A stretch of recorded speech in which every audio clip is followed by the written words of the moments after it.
But yeah, it was such a fun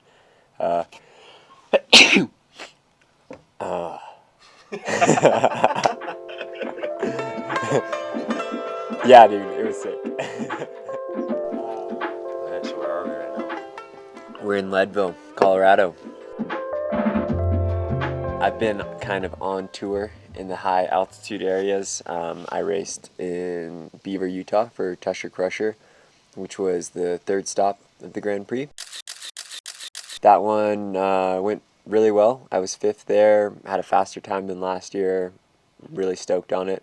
And then from there, Braden and I drove the vans to Downeyville for my first shot at the Downeyville Classic. Oh, sick. Yeah, boy. 4 pounds of pasta, dry. Is that too much?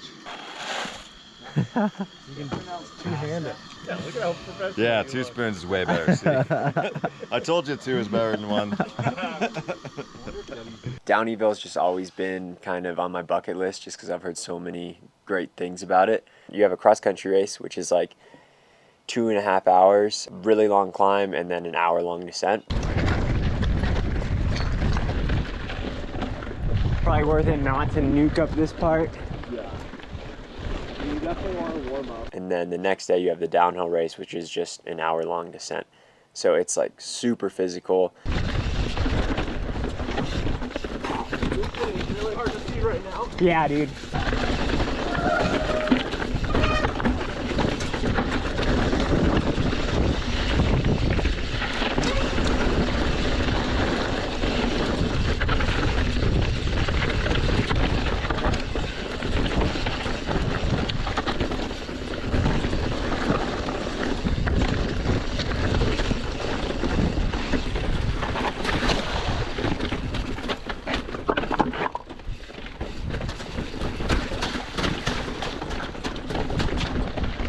But yeah, throughout the week we were doing shuttle laps, and like it's a super small town, kind of just trapped by the mountains and 2 really gorgeous rivers. As long as you avoid fish there, and there, you're getting a bath either way. Yep. This is what? This is Palmer Creek? Holly Creek. Holly Creek. Holly Creek. We're How deep is it, Cole? almost knee deep. About knee deep. Yep. It's gonna be spicy. Well, knee deep on you is only ankle deep for me. True. Nope, still knee deep. We were doing party laps with a big crew of just shredders. A little bit of it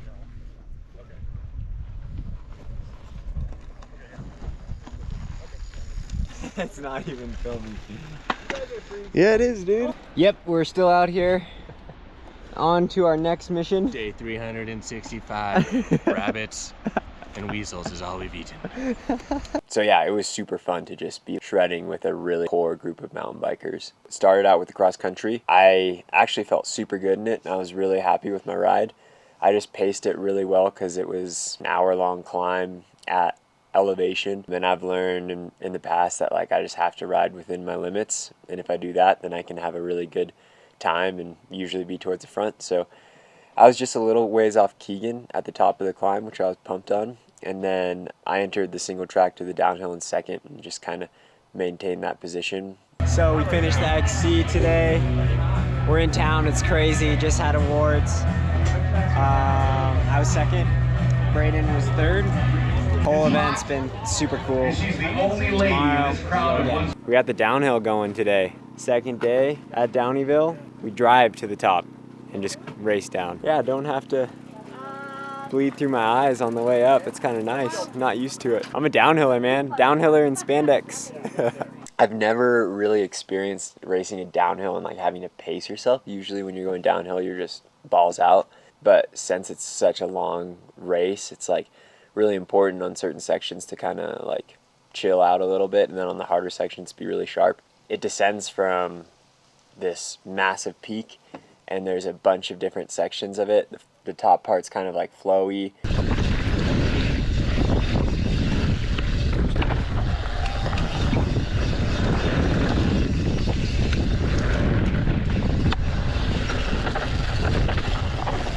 And then there's like a section that's just like all these baby head rocks, super rolly.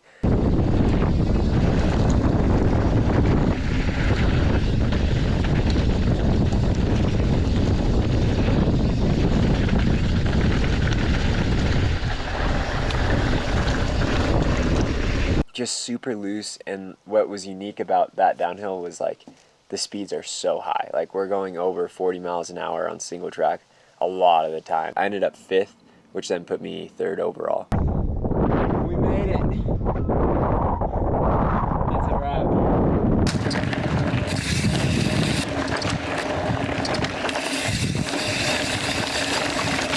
After Downeyville, drove back to Durango, and we did a big altitude block to prepare for Leadville. I did a shit ton of training at high elevation.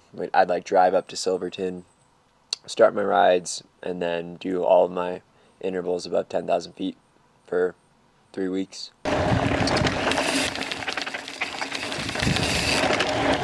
I felt like I was a zombie. I was like frustrated at first because you just never feel good at that altitude. Feeling like discouraged, like the training wasn't going good, when in reality it was. I was working with my coach and my sports psychologist, and yeah, I feel like I have a really good team behind me to kind of get me through those big blocks. So I think one of the hardest workouts I did was 3 by 20 minutes all out above 10,000 feet, just as hard as I could go.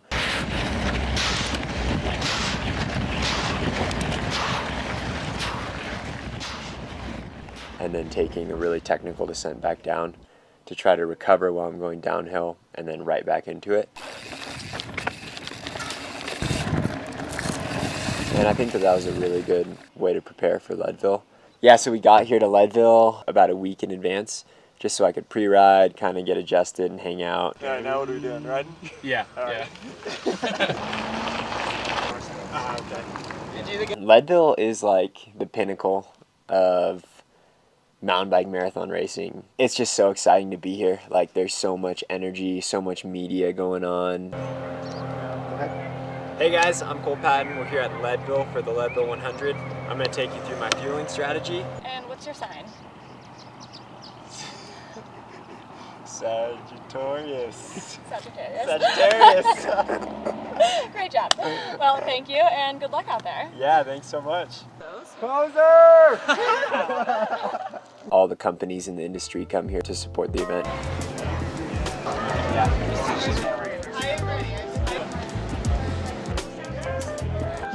That's kind of a priority. This was like one of my main priorities for the season, so I was really just excited to get here. We start super early, 6:30 a.m. start, so we were waking up at 4, kind of the crack of dawn. I'm not ready. It's too early. What's up, boy? Ready? Yeah. I just came to give you double nucks. Yeah. Let's kill it today, okay? Love you. Be safe. All right. We'll see you at the start. I was really a lot calmer than usual for this one. I think I've just been preparing so well for it. I knew what was going to happen, so felt like a really chill kind of morning going into it. That is Cole Patton. So welcome all of our top riders to the front row.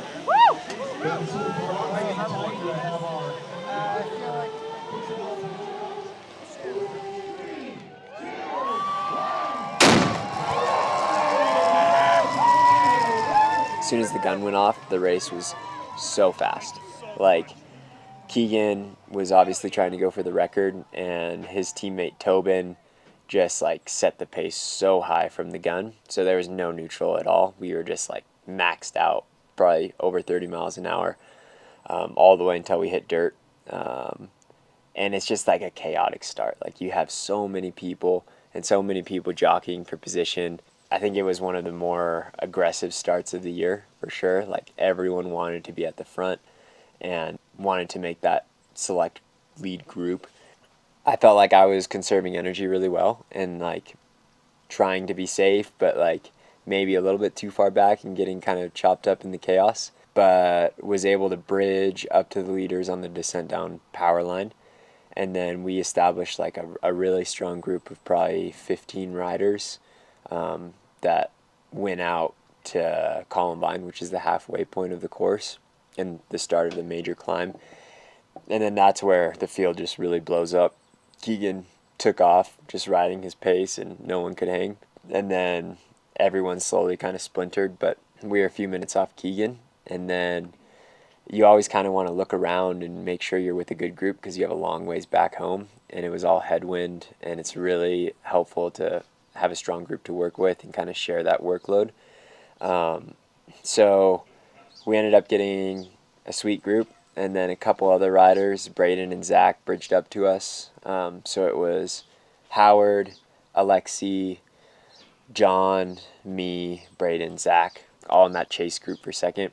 Finished off fourth, but yeah, I was super stoked, and my time was 10 minutes faster than last year, which is huge because I had a really good performance last year here. So really stoked with how I've progressed and how I just managed kind of this race and really paced it well. How was your ride today, dude? What went down? Oh, it was awesome, man. I just from the start knew that if I wanted to do well, I just had to ride within myself and pace myself, and if I could just remain calm. Yeah, so next race for me is Schwamigan, which is going to be the 5th stop at the Grand Prix in Wisconsin. It's a point-to-point mountain bike race, a lot shorter. So I'm going to go to sea level, get recovered from this big block, and hopefully build some power back up, and then off to Wisconsin.